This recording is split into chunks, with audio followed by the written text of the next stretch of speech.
There is nothing more tantalising to the human species than a good mystery. Thrillers in the forms of novels, movies, and even campfire tales are often consumed by the thousands who love the adrenaline rush of solving a mystery. However, some of the most pervasive mysteries are those that occur in real life, and these are the ones that are often most difficult to solve. So today, here at Unexplained Mysteries, we'll be taking a look at mysterious discoveries.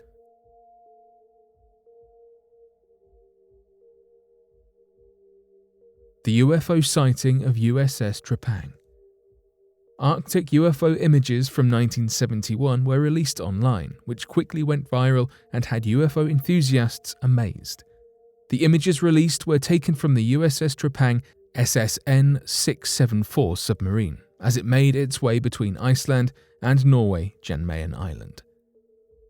Various UFO enthusiasts claim the photographs are the definitive proof of a secret US aircraft test, while others online have claimed that the object seen in the photos is an alien craft, looking for places to drill for oil and mine Earth's resources. Alex Mistretta, a paranormal investigator, studied the images when they were first released, after they appeared in the French paranormal magazine Top Secret, according to the Black Vault. Mistretta claims his sources notified him that the pictures had been taken from the US submarine, with the admiral on board at the time, Dean Reynolds. It's unknown how these images managed to end up being published in a French magazine, given that they were taken by the crew on board the submarine and were presumably stored in the US military archives. Official records do seem to reinforce the validity of the claim, but the information is so readily available that many have called the evidence into question and claim it does nothing to certify the validity of the images. An inscription on one of the photos reads, "Official photograph not to be released, CT." Another reads, "Unauthorized disclosure subject, security certificate SSN 674, criminal sanction." Online commenters suggested all the images may be of a single object that has the ability to shapeshift. They are an odd selection of pictures that feature types of UFOs that have been regularly spotted by witnesses in all parts of the world, said Nigel Watson, author of the UFO Investigations Manual. Airship or long-shaped crafts have been reported since 1896, when there was a significant increase of phantom airship sightings throughout the USA. Nigel Watson notes how explorer Benjamin Trueblood found this when he began a polar expedition in 1908. The Eskimos he met were eager to talk about sighting an airship. There are numerous theories which suggest UFOs have secret bases in the Arctic. Perhaps this was some secret technology which had been launched from an underground base. There are some wild theories, but some which are also very plausible. Why was the USS Trapang in the Arctic? The USS Trapang was in the Arctic because of several reasons, which include Trapang moved to the Arctic in early 1971 for local operations in her home port. The Trapang operated under the polar ice cap to perform some extensive scientific investigations into the composition, geological record, and motion of the ice cap. USS Trapang was also in the Arctic to carry out some weapons systems evaluation and acceptance prosecutions, and later carried out autonomous operations in the Atlantic Ocean. USS Trapang was placed in the Arctic to conduct several fast attack submarine exercise missions. Another reason was to participate in NATO operations, which became the first involvement of an American submarine to conduct peaceful operations with a submarine from Germany. Other missions and milestones included Trapang was to carry out a weapons operations test on Florida's coast and complete a nuclear technical proficiency inspection before returning to London. The Trapang also participated in some operations with the Sixth Fleet when there was tension because of the Yom Kippur War in 1973 in October in the Middle East. This was before going back to London for the regular post-deployment stand-down, leave time and upkeep. To participate in the Carabec 17 exercise in the Caribbean, where the vessel was to undertake a variety of exercises that included the inspection of the submarine's technical proficiency. And in March 1975, Trapang was appointed to the submarine squadron. there's no single definitive answer as to why the vessel was in the Arctic at that moment in time, but many of the military missions at the time were kept secret and away from prying eyes. Was the USS Trapang using this object as target practice? There isn't enough evidence to be taken from the photographs, which suggests that the UFO pictured was attempting to do so. Some people claim it could have been looking for new places to drill for oil and mine the Earth's resources, while others claim it was an object which was being secretly used by the US Navy as target practice in order to conduct new weapons tests. Whether or not the UFO was blown to pieces by the USS Trapang's deadly weapons systems, or whether it was trying to investigate the Arctic alongside the submarine, is anyone's guess. The United States military also reported that the object was a weather balloon, even though the newspaper's photographs suggested contrary to the report. A very similar situation to the one that the US military found themselves in at Roswell. Weather balloons seem to be an easy way out for the US military when it comes to explaining possible UFO sightings. Some more imaginative reports claim that bodies were recovered from the craft. Latex-skinned victims with aluminium bones fell from the atmosphere and were immediately picked up by the military. The aluminium bones were said to be of alien origin. Those who had witnessed the earlier sightings at Roswell saw the military action as a government cover-up of a secret mission. As for the Air Force, the dummies were a means of experimenting with new ways in which pilots can withstand falls. According to some studies, it is said that 50 years later, after the Roswell occurrence, the military published a report confiding that the wreckage at Roswell was a portion of the Mogul Project, which was a private atomic intelligence undertaking. Likewise, in the Soviet Union, secret military missile tests were often the cause of most of the UFO sightings. In 1948, the UFO sightings went up, which prompted the US Air Force to start investigations on the statements known as Project Signs. During that time, there was the tension of the Cold War. Most researchers who were involved in the Trapang sightings claim that the unidentified flying object was a sophisticated Soviet airliner. However, some studies say that the sightings might be a craft from another world. Although there is not much evidence of what the UFOs are, most people usually wonder why there are so many sightings near nuclear spots. The Robertson panel came up with some conclusions after a thorough investigation of the UFO sightings. One is that 90% of those sightings can be associated with the meteorological and astronomical occurrences such as iron clouds, meteors, bright planets, stars, and auroras. The second abduction was that the sights might be some earthly objects, balloons, searchlights, birds, among others. The report also said that there is no security threat posed by the UFOs. A portion of this report was kept confidential until 1979, and this prolonged privacy duration fueled several suspicions of a government cover-up. Area 51 is also a place where UFO sightings are a common occurrence, and some documents show that this area was home to different Cold War projects. Oxcart was devoted to coming up with a spy airliner that would be undetectable, so that it could be used to retrieve important data while completely invisible to radar. There are probably numerous secret government projects, just as there was back when the USS Trapang was sailing through the Arctic. It's highly likely that the sighting of the USS Trapang submarine was a secret government test. But what are your thoughts on the images? Do you think they are of alien origin?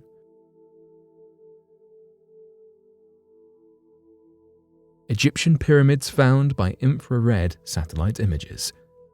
In 1798, Napoleon Bonaparte invaded Egypt and brought more than 150 scientists and scholars who fanned out across Egypt, mapping archaeological sites from Alexandria to Aswan. Not long ago, an American research team announced that it has succeeded in a high-tech follow-on to Bonaparte's Grand Survey. By analysing high-resolution satellite imagery covering all of Egypt, researchers have reportedly discovered up to 17 lost pyramids, nearly 3,000 ancient settlements, and 1,000 tombs. The effort was led by archaeologist Sarah Parcak of the University of Alabama, Birmingham. In the wake of the finds, the Egyptian government agreed to work with Parcak and other American researchers to develop a nationwide satellite imagery project to monitor archaeological sites from space and protect them from looting and illegal house construction and other encroachments. We are going to be teaching young Egyptians how to look at the satellite data and analyze it so they can keep an eye on these sites, Parcak says. Parcak began her study searching for traces of ancient village walls buried underneath Egypt's fields and desert sands.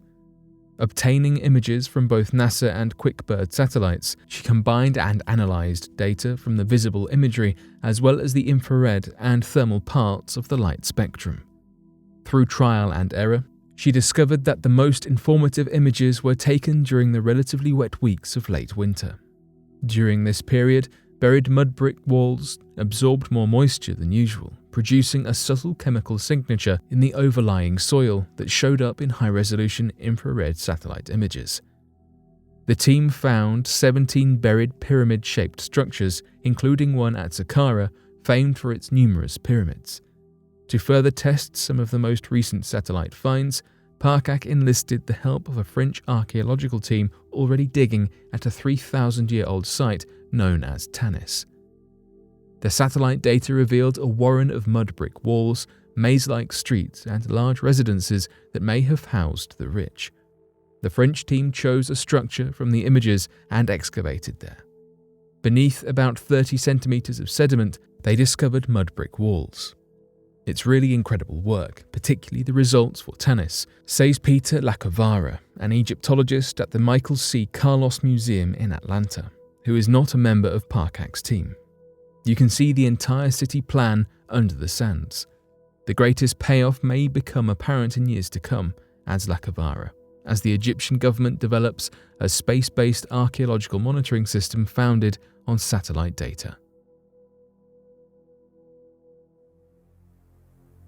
DNA analysis deepens mystery of Himalayan skeleton lake. The skeleton lake of the Himalayas is the origin of a long and bizarre mystery. The lake, as its name suggests, is overflowing with skeletons. According to scientists, hundreds of people perished in the lake within the past millennia. Upon its first discovery, researchers believed that Skeleton Lake was an archaeological location of a 9th century AD disaster where many ancient humans abruptly perished in the waters. However, recently revised evidence suggests a different theory, that the skeletons span throughout the ages instead of all originating from the same time period, namely between the 9th and 19th century. DNA evidence conducted upon the skeletal remains of the drowned revealed that most of those who perished in the Indian region were of Mediterranean descent. A myriad of these skeletons have also been found to have cracks in their skulls formed by some sort of blunt force trauma, as if something plunged onto their heads at high velocity. Niraj Rai of the Indian Birbal Sahni Institute of Paleosciences has stated about the phenomenon. Rupkund Lake has long been subject to speculation about who these individuals were, what brought them to Rupkund Lake, and how they lost their lives. It is important to note that the lake was not property found until the conflict of 1942.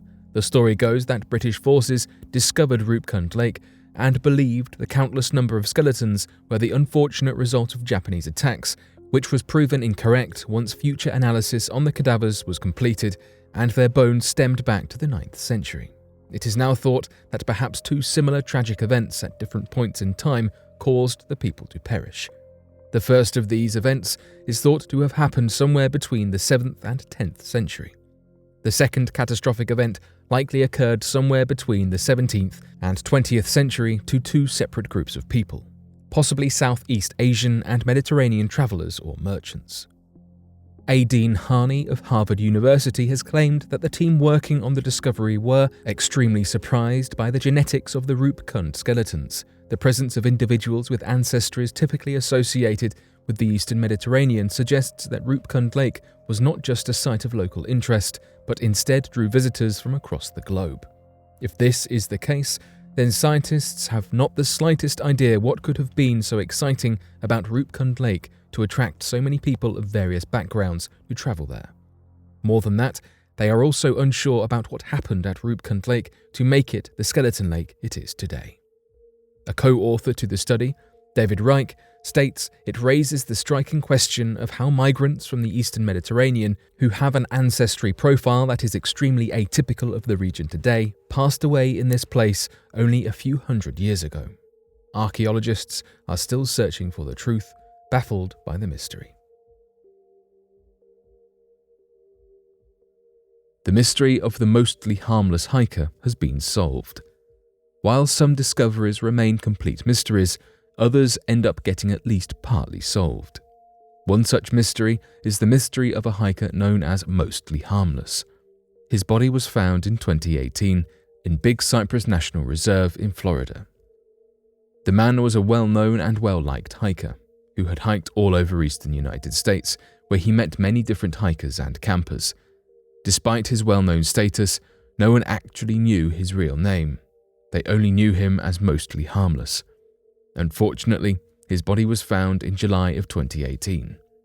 Over time, this mystery became famous, with many Facebook pages and Reddit threads dedicated to the story and to the conspiracy theories surrounding it. While this was happening, the Collier County Sheriff's investigators were behind the scenes trying to identify Mostly Harmless so they could inform his family of his fate. The sheriff's detectives tirelessly worked to uncover this information, and their investigation included tips from the public, DNA, and other detective work. When his body was first discovered, Mostly Harmless did not have his phone or identification on him, and the initial efforts to identify him were unsuccessful. Finally, through DNA, the authorities were able to identify him as Vance Rodriguez, a man whose family is in Lafayette. According to authorities, he worked in IT in New York and was from Louisiana. Through their investigation, they discovered that in 2017, he set out to hike the Appalachian Trail, and for several months, he hiked down south with only paper maps. According to Detective David Herm, while friendly with fellow hikers, this earned him his famous moniker.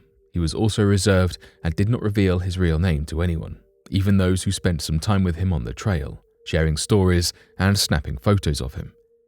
By 2018, Rodriguez had reached southwest Florida, which was the last time a witness saw him on the trail. Only a few months later, his body was found in a tent near Interstate 75. While first using traditional means to learn more about the deceased, after the agency posted a composite photo of him on Facebook, fellow hikers posted dozens of pictures with Mostly Harmless and told their stories of meeting him on the trail.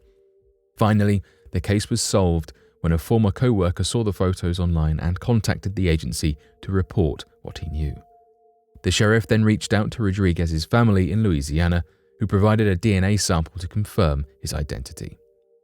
The sheriff stated, "We are glad to have solved this case, and we want to thank the community for their interest and for circulating the information that eventually reached the right person.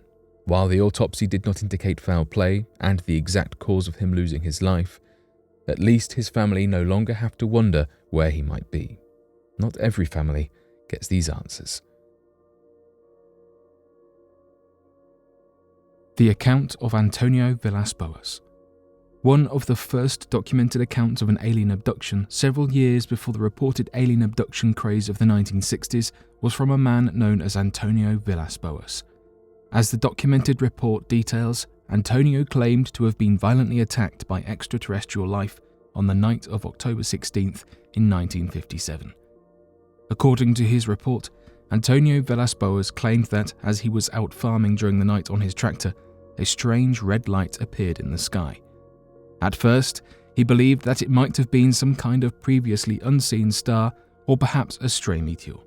But then the red light began to grow in size and quickly turned out to be a strange unknown aerial craft that landed in his field a few hundred feet away from him.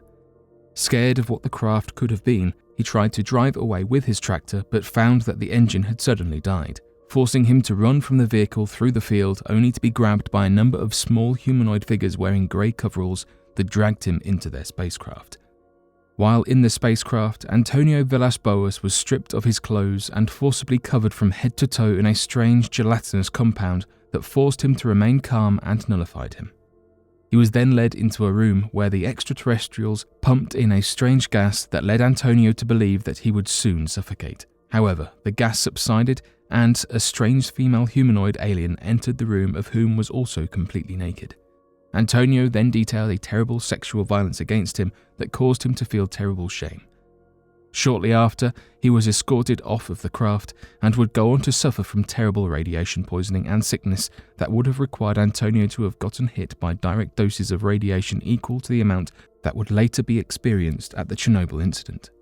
Antonio's tale, featuring forced restraint, sexual violence, and terrible radiation poisoning, tends to point towards further themes of alien abduction accounts in the modern day that lead many to believe that extraterrestrials are far more evil in nature. Deep in a cave, Neanderthals constructed mysterious ring structures 176,000 years ago. Before the arrival of Homo sapiens in Europe, Neanderthals explored the old continent in search of caves in which to protect themselves from the climate and predators. One of these places is the Brunnikel Cave, east of Montauban, southeast of France, since 1990. Numerous bones and marks of the passage of these hominids have been found. One of these findings is now described in the journal Nature. At a depth of 336 meters, the researchers found up to 400 stalagmites cut and accumulated in 4 rings. For the team, this did not appear to be a coincidence. By dating its age, the experts calculate that this composition is between 176,000 and 200,000 years old, a period that corresponds to the presence of the first Neanderthals in Europe, and about 140,000 years before the arrival of modern man on the continent. According to the researchers, the finding gives strength to the theory that Neanderthals already used complex expressive skills such as symbolic language. These structures, called speleofacts by scientists, accumulate a total weight of 2.2 tons and 112 meters in length. The Neanderthals aligned them in 4 rows of circles and stacked them, after tearing them from the cave wall. The realization of the rings was carefully planned, say the researchers, because they used stalagmites of similar size. To avoid collapse, the figures were propped up. In addition, traces of construction elements and traces on the walls from which the stalagmites were extracted have been found in the area. But the meaning and function of this composition is a mystery. Being located in the depth of the cave, where light barely reaches, the team, led by Jacques Jabeur, professor of prehistory at the University of Bordeaux in France, suggests that it could have ritual purposes, but does not rule out that the Neanderthals used this space to store the water that filtered through the walls. This discovery astonishes researchers, as it is not only the oldest evidence of the Neanderthals' building capacity, but also of their control of fire before the arrival of Homo sapiens in Europe. The Money Pit and the Inscribed Stone. In 1795, an exciting discovery was made upon Oak Island by 16-year-old Daniel McGuinness. McGuinness had been adventuring over to Oak Island for a fishing trip when he stumbled across a tree with markings upon it, which evidently were not natural. Beneath the tree, a depression could be seen, with some neighbouring trees having been removed. Some retellings say it was this that indicated, at least to Daniel McGuinness, that something may be buried beneath, though others point to a block-hand tackle hanging from the limb of a tree being the factor that encouraged further exploration of the unusual site. McGuinness, with the aid of 2 friends, got to digging, despite the speculation as to other reasons. Presumably the motivating factor to investigate the site is the piracy history of Oak Island.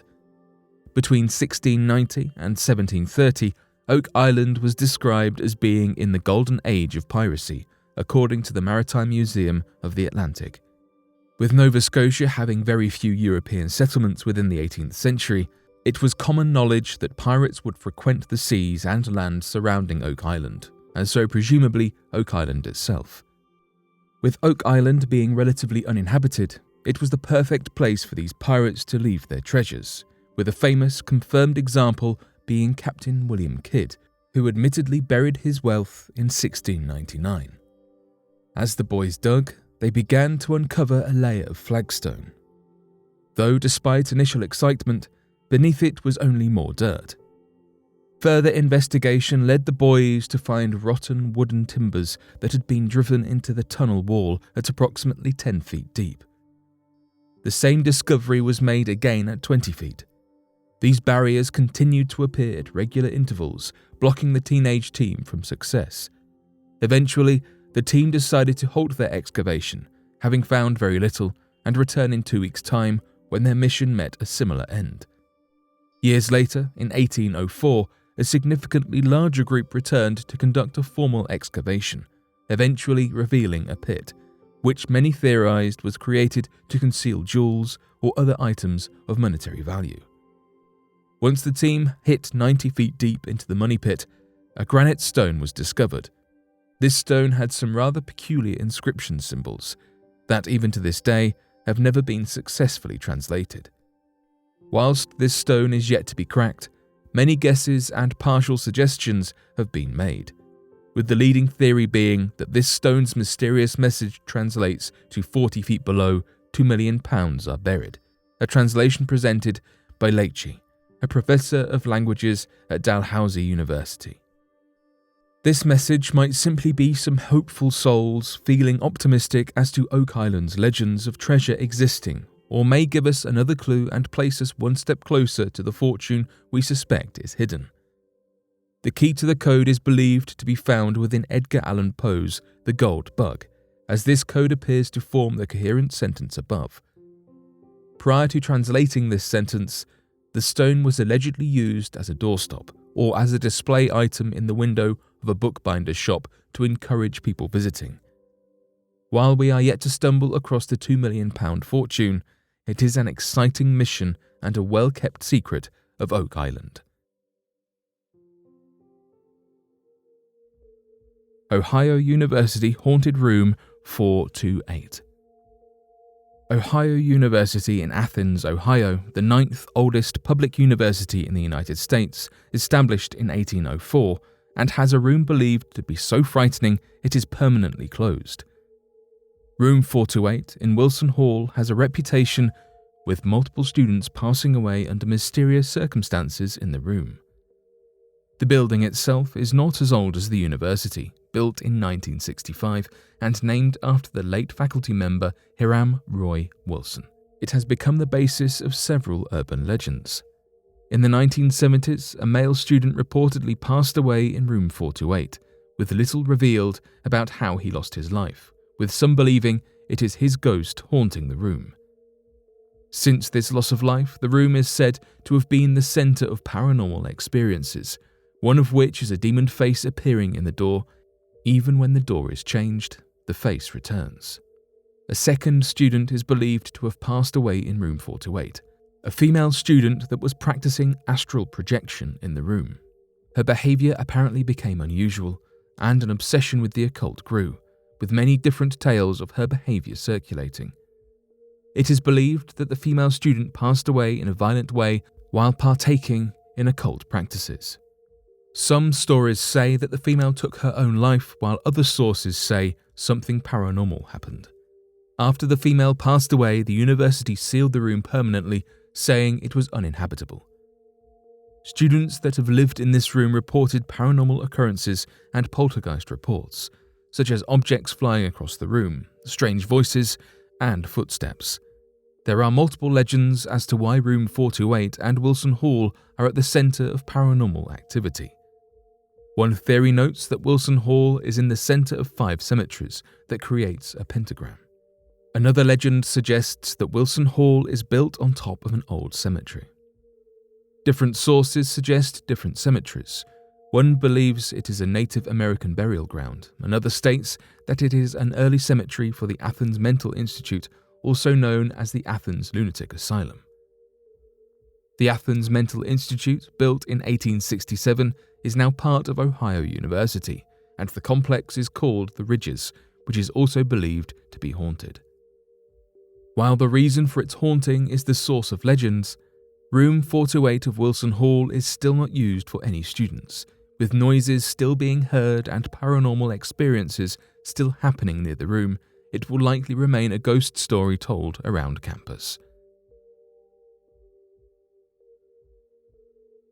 Hiker rescued after a man on Twitter located him from a photo of his feet. Renee Compine was a 46-year-old who embarked on a hike through the mountains in Southern California. He was in contact with his friends, even sending them a picture of his feet dangling off a ledge, but after several hours passed with no further communication from Compine, his friends reported him missing to the police and search teams were dispatched. Unfortunately, the police did not have much to go on as they began the search. Compine's friends were not sure exactly which trail or region he was hiking in, and it appeared that his phone was out of charge as texts and calls were not going through. He had also disabled the location services on his phone, so officials were not able to track his last known location from the texts that he had sent. All that they had to base their search off was the low-resolution photo that he had sent his friends, containing only his legs and some rocks, with no defining features or landmarks whatsoever. As lead after lead ran out and the search parties yielded nothing, police took to Twitter to ask for assistance. They posted the somewhat grainy photo with the caption, "Are you an avid hiker in the Mount Waterman area? Search and rescue teams need help locating a missing hiker." He sent this picture to a friend. His car was found near Buckhorn Campground trailhead. Call us if you recognize the area pictured below. They posted the picture in the hope that someone who trekked the area regularly would be familiar enough with the landscape to be able to identify the region from the small amount included in the photo. However, they ended up being helped by someone who had never been on the trail before in his life. Benjamin Kuo, or A16YR as he is known on Twitter, is a ham radio operator who instantly began working on determining the location of Compine's photo. "I've got a very weird hobby, which is I love taking a look at photos and figuring out where they're taken."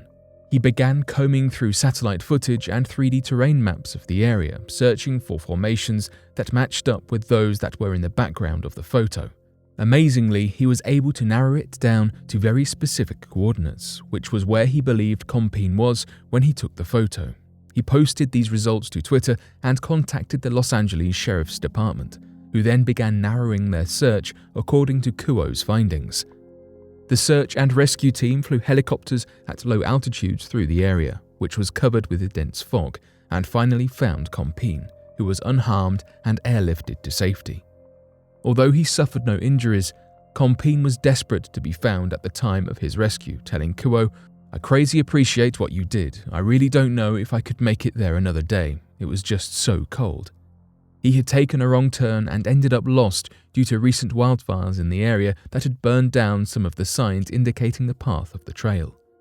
Kuo's amazing job finding the location of the photo could have very well saved Compine's life, as police and search parties had no idea where in the vast and dense California hiking area he had gone missing in, and it could have taken weeks to eventually find him.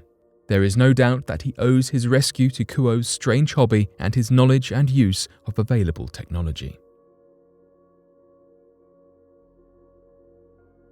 Robert Horahan's disappearance.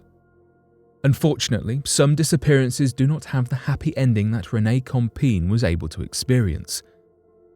Robert Horahan is one of these cases. He has been missing for a decade, leaving his heartbroken wife and family with no answers and nothing to do but wonder at what might have happened to their beloved husband and father. Horahan went missing on April 8, 2011, after leaving for work in the family's Chevrolet Cavalier. However, when he never returned from work that evening, his wife Tara immediately knew that something must have gone horribly wrong. Robert was fiercely devoted to their daughter and would never have left her, not to mention the fact that he took the life-saving heart medications and would have had to have taken them with him if he had intentionally left his family. Once the missing persons report was filed and police launched an investigation, officials discovered that Robert had last used his phone at 7:41 that morning in Palmyra, Virginia, and had also been seen at the grocery store in Palmyra at around 8 a.m. While not necessarily strange that he visited a grocery store before heading to work, what struck Tara as odd was the fact that Palmyra was the opposite direction from his work. Additionally, investigators discovered that Robert did not even have work the day that he left, and was supposed to meet with a friend instead, but he never showed up to the meeting. The case then went cold until his car was discovered in a parking lot in La Plata, Maryland, over 100 miles from Palmyra. The car contained some of his work tools and a work shirt, but his phone, as well as anything that could indicate where he might have gone, was missing. Video footage of the parking lot revealed nothing helpful, and it took so long for the car to be discovered that the footage of the car being parked had already been taped over, so officials do not even know exactly how long the car had been sitting in the lot. Since that day, no more leads have been discovered in the case. Police suspect foul play and hope that, since so much time has passed, there might be someone who knows something about the case who would come forward. Tara has had to spend the intervening years as a single mother raising a daughter who hardly even remembers her father, and the family has not even been able to receive closure in the case. The case is still open and ongoing, as officials hope to one day be able to offer a little bit of peace of mind to the family in the form of some answers as to what happened to Robert after he disappeared all those years ago. Long-lost continent under Indian Ocean. The 7 continents across our world are among the first things every child learns in school, and it is easy to imagine they have always been the same. However, due to the shifting of tectonic plates across the Earth's outer layers, the configuration of the land and water we are familiar with today bears little resemblance to the configurations of eons past. Recently, scientists have discovered a small clue that gives us a sneak peek into the topography of the past. The discovery was made by researchers on the small volcanic island Mauritius, which lies east of Madagascar. Analysis of the volcanic matter making up the island allowed scientists to determine that the island was not much older than 8.9 million years, as that was the age of the oldest basalt on the surface. However, recent analysis of beach sand taken from 2 different locations on the island revealed several tiny zirconium silicate crystals that dated much later, from between 660 million years ago and 1.97 billion years ago. So where did these ancient fragments come from, and what significance do they have for the researchers studying them?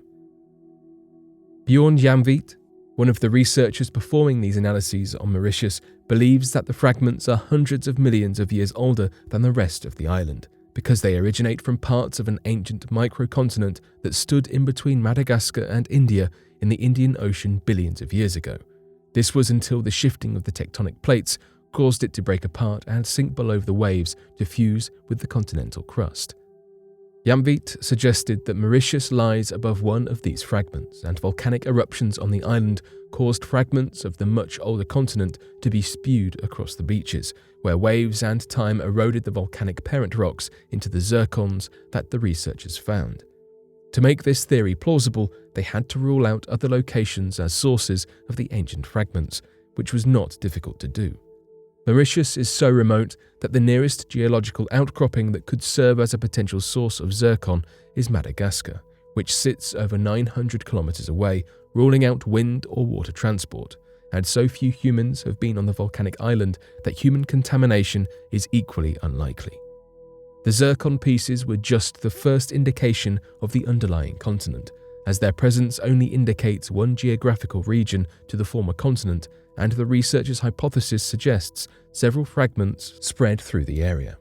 Further analysis of the gravitational field across a broad region of the Indian Ocean revealed that in multiple places the continental crust of the seafloor is 3 to 5 times as thick as other areas of the Earth.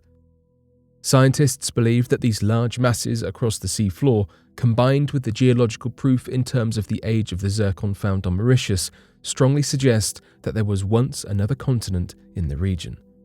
They believe that it was likely a landmass that split from the nearby island of Madagascar during a tectonic rifting event that spread the ocean floor and pushed the Indian subcontinent eastward, forming this microcontinent that scientists have dubbed Mauritia into a large archipelago.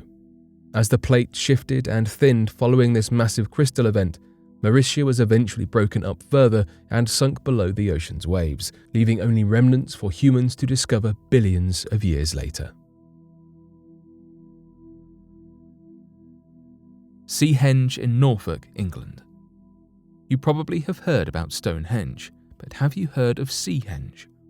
Seahenge was discovered in 1998 on a quiet and forgotten North Norfolk home beach. It is a 4,000-year-old Bronze Age timber circle that caused a huge amount of controversy both locally and nationally when English Heritage agreed to fund the Norfolk Archaeological Unit to remove the timbers from the beach rather than leave them. Seahenge was dubbed by the media because of its close resemblance to Stonehenge in Wiltshire. It is a rather large tree stump buried upside down with its roots up. Surrounding the tree stump were 55 timber posts which had been cut from smaller oaks in the area. 4,000 years ago, this beach was a salt marsh and not a sandy beach. Some say that the upturned tree stump was set that way so that bodies could be laid on top and birds could pick away at the flesh and bones. Over time, the sea has encroached on what used to be the salt marsh, covering the beds which were naturally preserving the timbers. The exact purpose of this circle has never quite been determined. The controversy over the structure was maybe more notable than the discovery itself. Many locals were completely frustrated when it was decided to lift the timber circle from the beach because they felt they had not been part of the important historical find and didn't want it to end up being displayed somewhere popular like London. Some of the objectors, however, were not aware of the damage that the sea could cause to the timbers, which was actually one of the main reasons for removing it. People in favour and the Norfolk Wildlife Trust wanted to move the circle because it lay on the edge of the Dunes Nature Reserve, and they knew that the crowds of people visiting the site would cause great trouble to the wildlife and the surrounding land. The timbers did end up being excavated. It was a very time-consuming process because experts and researchers had to work within the restrictions of the tide levels. This allowed them 2 to 4 hours per day. Not to mention many protesters had taken too frequently to disturbing the excavators' work. Now that the work is complete, you can go to the Lynn Museum in Norfolk where they have the original upturned tree stump, some of the original timbers, and have crafted a life-sized timber semicircle Seahenge replica to give you an idea of the original size of the discovery. You will not, however, find any remnants of this magnificent finding on the beach today.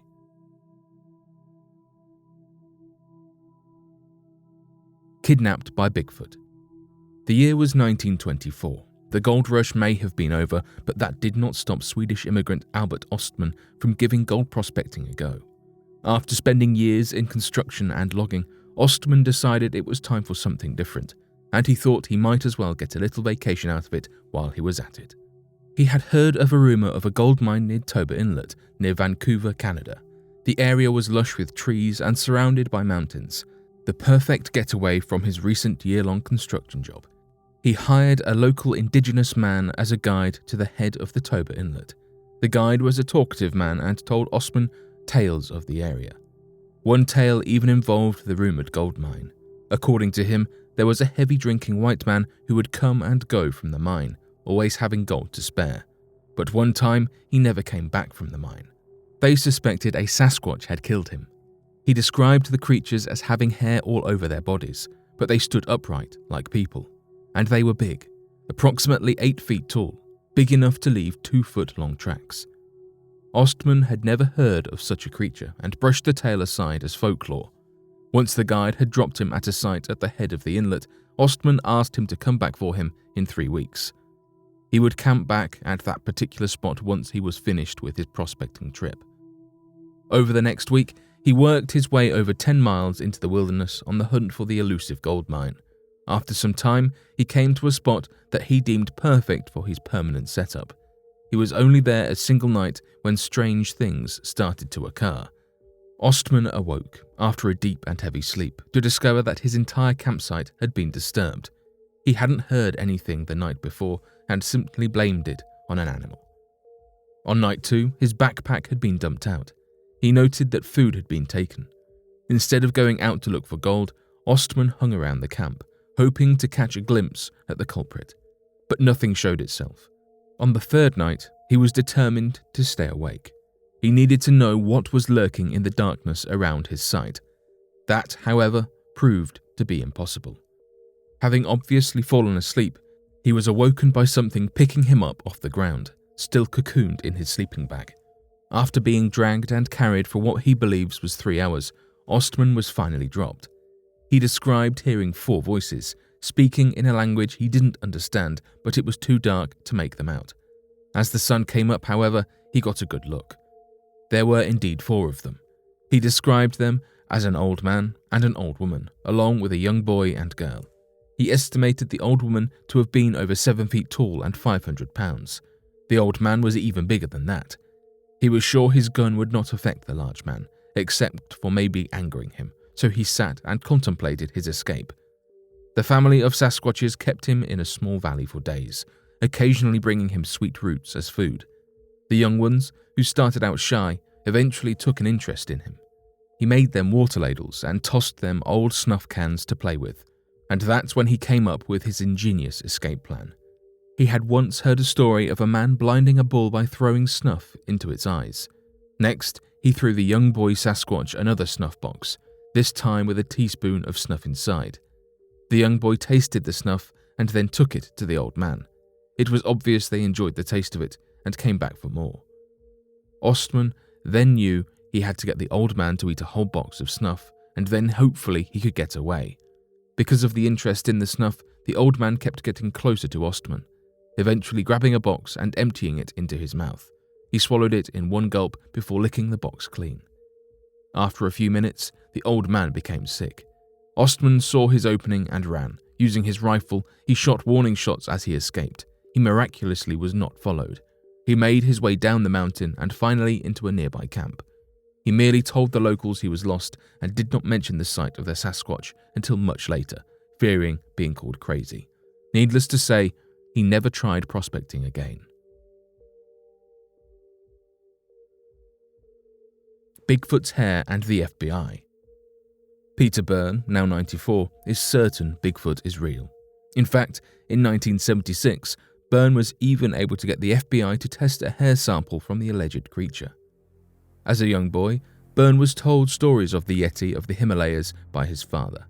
He credits this in sparking his interest in the unknown. In fact, he has an entire webpage devoted to his search for the elusive creature.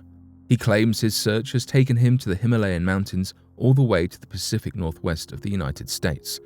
He claims he has seen 14-inch footprints on multiple occasions he's sure belonged to Bigfoot. Once landing in the Pacific Northwest, Byrne was all in, 7 days a week. In the 1970s, an unknown sample of hair, a whole 15 strands connected by a patch of skin, was found at a campground in Washington state. This campground was the location of suspected Bigfoot activity. Byrne's group had submitted this hair to the FBI, and Byrne himself spent most of 1976 repeatedly writing to the FBI, pleading for them to test the mysterious sample. Finally, in December of that year, Byrne received a response. FBI Assistant Director J. Cochran Jr. wrote that while the FBI's laboratory is normally for law enforcement agencies and criminal investigations, occasionally, on a case-by-case basis, in the interest of research and scientific inquiry, we make exceptions to the general policy. Cochran then decided to have the hair tested. After countless letters and endless waiting, the results were back. The FBI had determined the hair was from the deer family. You would think that this would discourage Byrne. However, that is not the case.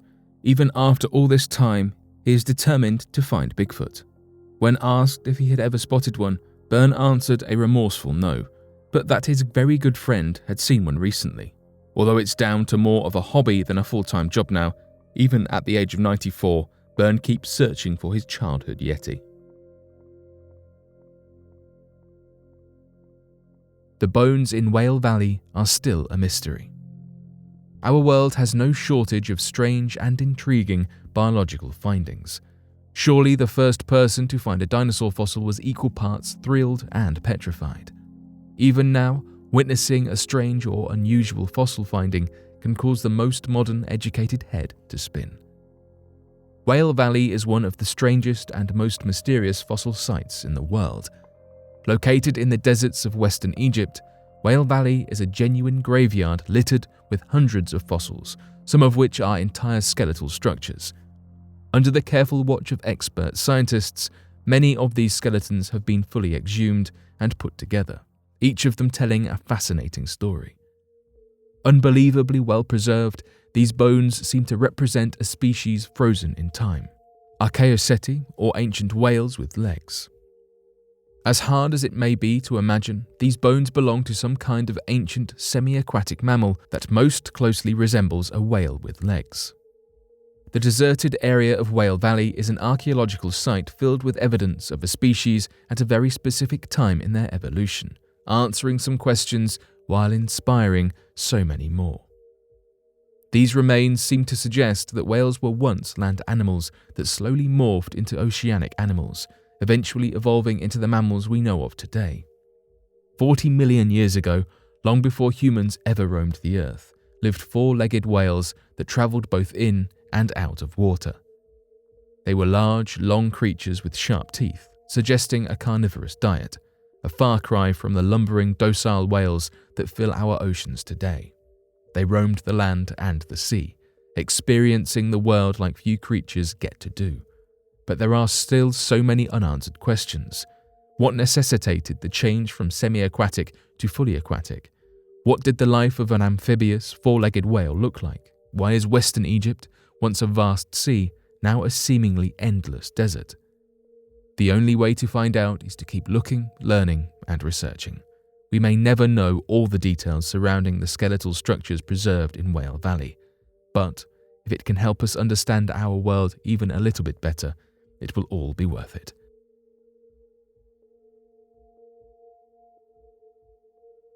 But what do you make of these mysteries and disappearances? Be sure to let us know your thoughts in the comment section below and help us by growing this community while working to solve these unexplained mysteries.